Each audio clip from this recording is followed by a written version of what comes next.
நாம் தியானிக்கவிருக்கிறோம். ஏசாயா 60:5வது வசனம். உன் இருதயம் அதிசயப்பட்டு பூரிக்கும் என்பதாக ஏசாயா தீர்க்கதரிசி விளம்புகிறார், உரைக்கிறார். உன் இருதயம் அதிசயப்பட்டு பூரிக்கும். பூரிக்கும் என்றால் சந்தோஷப்படும் என்ற அர்த்தம். ஆகவே யாருடைய இருதயம் பூரிக்கும் என்பதை குறித்து நாம் வேதத்தில் உள்ள எடுத்துக்காட்டுகளின் அடிப்படையில் சத்திய வேதத்தை நாம் தியானிக்கவிருக்கிறோம். உங்களுக்கு முன்பதாக ஒரு குடும்பத்தை நான் அறிமுகப்படுத்தவிருக்கிறேன். அவருடைய குடும்பமானது ஒரு பெரிய குடும்பமாக காணப்படுகிறது.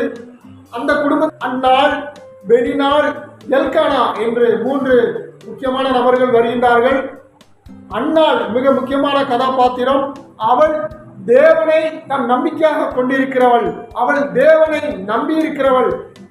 அந்த பகுதியானது சாமுவேல் என்ற ஆகமங்களை, சாமுவேல் 1 சாமுவேலின் புஸ்தகத்திலே 1ஆம் அதிகாரத்திலே இருந்து அது காணப்படுகிறது. சாமுவேலின் புஸ்தகத்திலே எல்கானா என்ற ஒரு நபர் வருகின்றார். அவருடைய மனைவியாக அன்னாள், பெனினாள் என்ற இருவர் வருகின்றார்கள். இதிலே அன்னாளுக்கு குழந்தை இல்லாதிருந்தது, பெனினாளுக்கோ குழந்தைகள் இருந்தார்கள் என்று குறிப்பிடப்பட்டுள்ளது. அப்பொழுது அன்னாள் மிகவும் விசனப்பட்டாள், துயரப்பட்டாள், துக்கப்பட்டாள். ஏனென்றால் பெனினாள் அன்னாளை மிகவும் கேவலப்படுத்தி பரியாசம் செய்து அவளை அவமானப்படுத்துவாள். அன்னாள் இப்படிப்பட்ட கொடுமையிலே அவள் மனம் கசந்து அவள் தேவனை நோக்கி அறிக்கையிடுவாள். ஒவ்வொரு வருஷமும் அவர்கள் கர்த்தருக்கென்று பலியிடுவதற்காக ராமாவிலே இருக்கின்ற அவர்கள் கர்த்தருக்கு பலியிடும்படியாக ஒரு இடத்தை தெரிந்து கொண்டு அங்கே போய் அவர்கள் பலியிடுவார்கள்.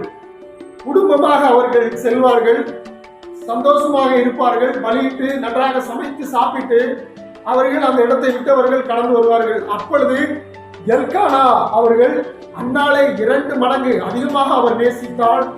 பெனினாளோ அவளை குத்தி குத்தி காட்டுவாள், எப்பொழுதும் அவளை பரியாசம் செய்வாள்.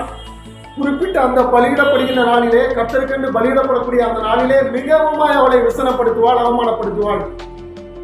அன்னாள் அழுது கொண்டே போய் தேவாலயத்திலே அமர்ந்து தன்னுடைய உதடுகளை அவள் திறந்து தன்னுடைய இருதயத்திலே அவள் தேவனை நோக்கி ஜெபித்துக் கொண்டிருப்பாள். அவள் தேவனுக்கு முன்பதாக ஒரு பொருத்தனையை செய்தாள். எனக்கு ஒரு ஆண் குழந்தை நீர் கொடுத்தீரேயானால் அந்த குழந்தையை ஜீவனுள்ள நாள் வரைக்கும் நான் கர்த்தருக்கென்று ஒப்புக் கொடுப்பேன் என்று அவள் பொருத்தனை பண்ணினாள். யார் பொருத்தனை பண்ணினாள்? அந்நாள் கர்த்தருடைய சமூகத்திலே தேவனுக்காக ஒரு குழந்தை